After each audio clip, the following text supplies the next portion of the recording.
9-1, we're up to Unit 9. Starts us off with parabolas. Now you might say to yourself, well, we've done those. Well, now we're literally going to open up the hood and really take a look at how the engine works. There's a lot coming at you, so look for the details and don't quit until you understand all the details. So here we go. Just so you know, parabolas with vertex 0, 0. So we're not going to move the parabola all over the place at the beginning.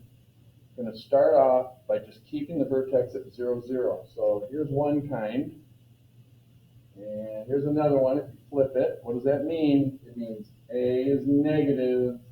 If this is y equals ax squared, this has to be y equals negative ax squared. Then all of a sudden we're going to introduce to you haven't seen this yet this year, the parabolas can go open to the right. They can also open to the left. Just so you know, these are x equals a y squared kinds. I'm going to build more on that as we go. So, generally speaking, all parabolas, regardless of whether they're up or down or to the left or to the right, have these parts. So we have to understand the parts before we can really understand some of these problems that they're going to challenge us with. So this right here is called the focus, and it is exactly the length c away from the vertex. The vertex is where it turns. We've been talking about that. The directrix, now in class I call it soil, so if you hear me saying soil when you get back, there's a reason why, but we're not going to take up video time to talk about that.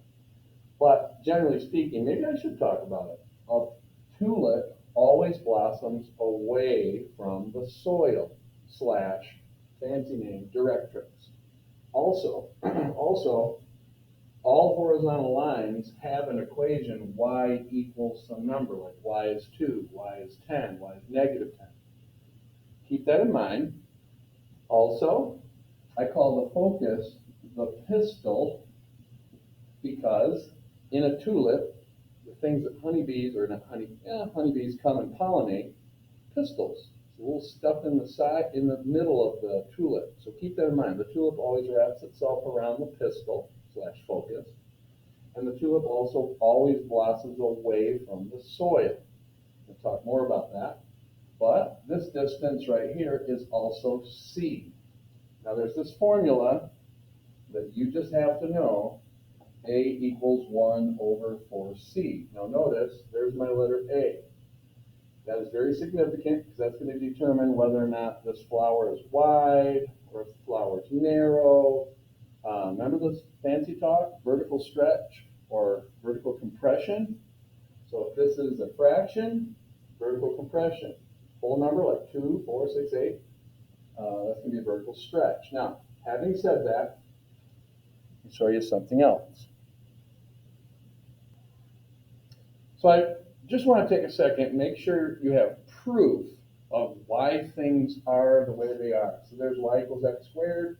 There's y equals x squared with a negative. We'll talk about this, but that's x equals y squared. Here's proof. I don't know if you need this, but I'm going to talk about it anyways. This is y equals x squared. So I'm going to make a list of all my just random x's, plug them in. So that's 9, 4, 1, 0, 1, 4. And these are points. Start with my vertex here, 0, 0, and branch out. Negative 1, 1 would be here. 1, 1 would be here. Negative 2, 4 would be about there. 2, 4 would be like there. And you can kind of see where this is going without even doing anything else. Now what I'm going to do is I'm going to write y equals negative x squared. Now your algebra is going to be challenged. This is the same thing as negative 1 times x squared. So a lot of students want to square that negative just because it's kind of an instinct, but be careful, that's not what happens. That would look like this.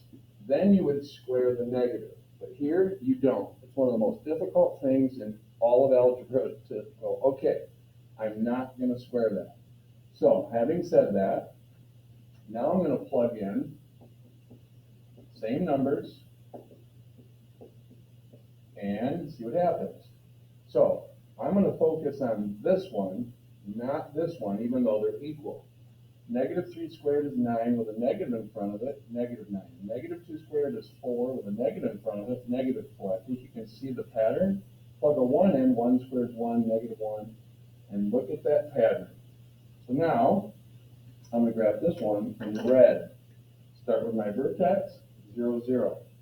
1, negative 1, negative 1, negative 1. You can already see it's going like this. So remember, if A is negative, it reflects the original parent function over the x-axis. And now you're just seeing that it happens. All right, hold on. Now this may be new for you, but I'm going to talk about x equal y squareds. And I said they go that way. So now let's talk about y. Let's prove it. Now here's something different. Notice it's the y squared. So I'm going to plug in values for y this time that are going to help me find x. Square this, 9. Square that, 4. 1, 0, 1, 4, 9. I took a second, and I plotted these. Start with my vertex, and then build from there. 1, 1, negative 1. 1, 1.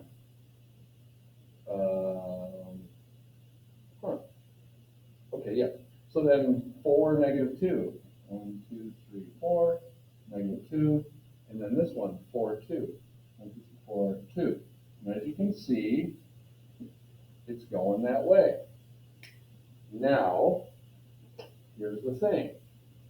If I take the other one, x equals negative y squared, remember you don't square that negative, and you did the same thing.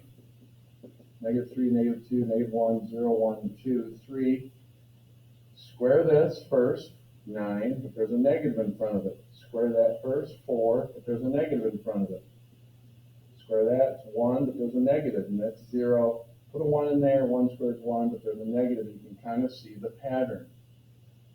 I'm going to make this one red. Start with this, 0, 0, and then negative 1, negative 1, negative 1, 1, and I think you can see that it just, x equals a negative y squared goes this way. Now, I'm going to talk to you a little bit about Pac-Man because I like to turn these, once you know that x equals y squared goes this way, if I said, okay, what if I gave you x equals ay squared, and I said, what's a? That's 1. So if you know that x equals y squared is either right or left, and you want to look at this and go, well, which way? Well, if a is positive, then the Pac-Man is going to gobble up all the points on the x-axis. If a is negative, then it's going to gobble, the Pac-Man is going to gobble up all the points that way. Same thing is true for these. But if y equals x squared is either up or down, how do you know? If a is positive, the Pac-Man gobbles the points up. If a is negative, the Pac-Man gobbles points down. A little memory tool just to kind of put in your toolbox. So just to make sure you understand, here's a tulip going that way. Where's the pistil or the focus? Right there. Why? Because the tulip has to wrap itself around the focus. Where's the soil? Well, if this distance is c, like I said before, okay, that looks pretty good. That's where my directrix is going to be. Now, this is a vertical line, so that's going to be x equals some number. Remember, horizontal line, y equals some number, vertical line, x equals some number. Couple sample problems just to keep you on your toes, see if you can make sense of everything that I just said. So a lot of your homework is going to be find the equation of a parabola, and then they're going to give you some clues. The focus is 0, 2. There it is. That's the pistil. Directrix, y equals negative 2. So I go down here.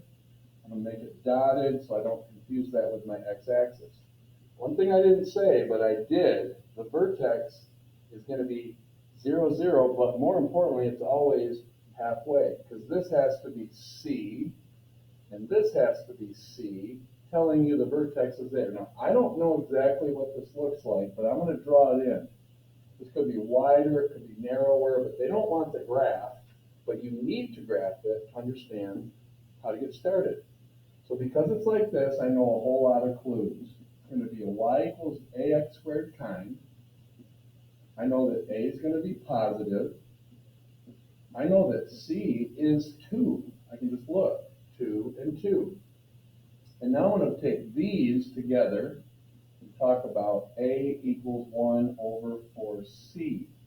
Now I'm going to find out exactly what a is using that formula, a equals 1 over 4c, that I think I talked about, but if I didn't, there it is. So 1 over 4 times 2 is 1/8.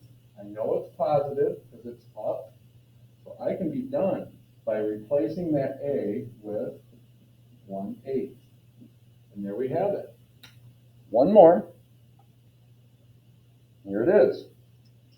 Find the parabolas equation, so you better draw a drawing. Focus is 4, 0, 1, 2, 3, 4.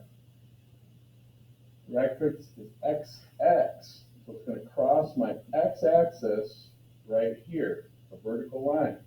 Again, what's in the middle? The vertex. So now I know a lot about this. Number one, I know this is an x equals ay squared. Don't forget the a, you have to find it.